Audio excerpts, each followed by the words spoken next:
Bismillahirrahmanirrahim. Assalamualaikum warahmatullahi wabarakatuh. Kemarin Jumatan, tempat aku biasanya sholat Jumat tutup, sepi. Masjid-masjid lain juga pada sepi. Akhirnya cari ke sana sini, nemu sebuah masjid dan sholat Jumat. Dan kita di sana sama-sama berdoa, mendoakan kunut nazilah. Gitu. Keadaan ini ya seperti apa yang sudah diinstruksikan oleh pemerintah, tentunya sudah berdiskusi dengan para ulama-ulama gitu loh, itu kiai, ustadz ataupun yang lainnya gitu. Cuman kita kan nggak tahu ya wabah ini sampai kapan sih selesai gitu loh. Ibarat kita lomba lari itu, ini kita akan lari sprinter 100 meter atau kita lari jauh 10 km, kita nggak tahu gitu loh. Apalagi sudah ada woro-woro tentang bagaimana supaya mudik itu tidak dilakukan kan, artinya ini akan panjang gitu. Terus kalau panjang gimana? Apakah akan gini terus? Apakah masjid akan kosong terus gitu?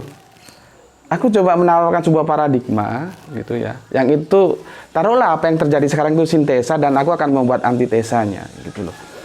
Bagaimana kalau justru dibalik, saat-saat ini kan saat-saat kita harus lebih mendekatkan diri kepada Allah gitu loh. Justru diperintahkan semua umat Islam itu untuk datang sholat berjamaah 5 waktu di masjid ditambah sholat Jumat. Harus begitu. Justru dibalik paradigmanya, datang berduyun-duyun. Terus yang jadi masalah, bagaimana tentang kesehatannya? Nah, begini, di tiap gerbang masjid kita sediakan tenaga medis. Tenaga medis sekalian di situ didata. Siapa jamaah yang mau masuk masjid harus dinyatakan lulus, dia sehat baru boleh, dan dia dikasih kartu. Kartunya itu berlaku berapa aku nggak tahu, terserah medis yang lebih tahu apakah berlaku 7 hari atau berapa hari lah. Jadi setiap dia masuk dia bawa kartu itu, berarti dia lulus kesehatan gitu kan, bisa. Dan di situ juga kita yang tidak lulus berarti kita sarankan untuk tidak berjamaah gitu. Dan dari situ kita bisa dapat data. Data itu data betul-betul data primer kan. Kita nggak usah keliling-keliling, mereka datang sendiri kita data. Kalau yang sakit kita data sekalian, alamatnya di mana, terus sejarah perjalanannya dari mana ke mana, dan dia bisa kita deteksi kan, gitu loh. Sambil kita bagikan seperti ini gitu. Seperti ini untuk tangan, masker gitu. Kan itu solusi yang bisa kita ambil kan. Kenapa nggak coba kita ambil gitu loh. Justru kita perintahkan berjamaah, bukan justru jauh gitu loh. Karena ini kan pertarungannya sebenarnya pertarungan Qadariyah Jabariyah aja sih gitu loh. Kita terlalu Jabariyah. Jabariyah itu apa ya, pendekatannya saintis. Sedangkan Qadariyah itu melampaui saintis, dia menembus saintis gitu loh. Bangsa kita ini kan bukan bangsa yang cengeng gitu loh. Leluhur kita itu leluhur yang tahan banting. Sekian tahun dijajah Belanda tetap aja jadi Indonesia kita. Sekian tahun jajah Jepang kita tetap aja Indonesia, nggak Jepang gitu. Kalau kita lihat hitung-hitungan Jabariyah, kita nggak mungkin bisa merdeka karena peralatan perang kita jauh kalah dibanding Belanda, dibanding Jepang gitu loh. Nggak bisa kita menang. Tapi kan leluhur kita, nenek moyang kita, serdadu-serdadu kita saat itu tidak putus asa. Mereka terus berjuang dan berdoa, dan doanya dikabulkan gitu loh. Sesuatu yang tidak mungkin bagi Allah mungkin. Allah menolong kita, itulah namanya Qadariyah. Akhirnya apa? Siapa yang menggerakkan Amerika untuk menghajar itu Hiroshima Nagasaki? Dan akhirnya Jepang pulang. Ketika Jepang pulang itulah kita punya timing untuk menyatakan kemerdekaan lewat proklamasi. Itu kan di luar logika kita gitu loh. Nah, sekarang ini perhitungannya terlalu Jabariyah, terlalu logika gitu loh. Kalau memang sains itu bisa menyelesaikan segalanya, nggak ada orang mati karena sudah dibawa ke dokter, dikasih obat langsung sembuh. Padahal kan nggak juga, ada yang sembuh, ada yang mati gitu loh. Jadi kesalahan kita terlalu ke kanan.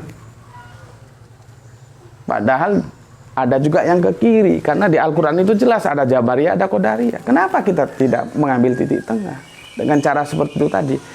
Jadi kita tetap bisa berjamaah dan kita juga tetap bisa menjaga diri supaya wabah itu tidak menyebar gitu loh. Kita screening yang mau masuk, screening. Ada tim kesehatan di depannya.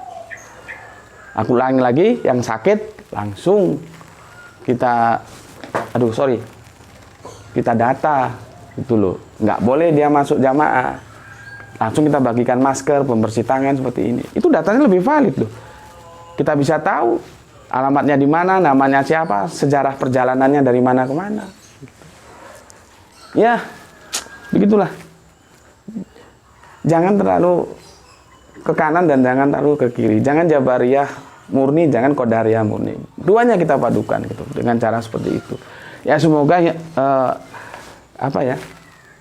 sebuah tawaran ini bisalah diambil sebagai alternatif gitu. Mungkin itu tugasnya. Kalau aku kan hanya orang pinggiran yang hanya bisa seperti ini gitu loh. Untuk mereka-mereka yang punya posisi bisa menyampaikannya kepada decision maker, ya tolonglah disampaikan. Ada alternatif lain gitu loh. Gitu aja dari aku. Sebentar. Sebetulnya kalau itu dibikin itu bisa asik loh. Karena apa? Orang akan melihat, oh Indonesia ternyata enjoy saja ya. Meskipun wabah mereka tetap beribadah gitu.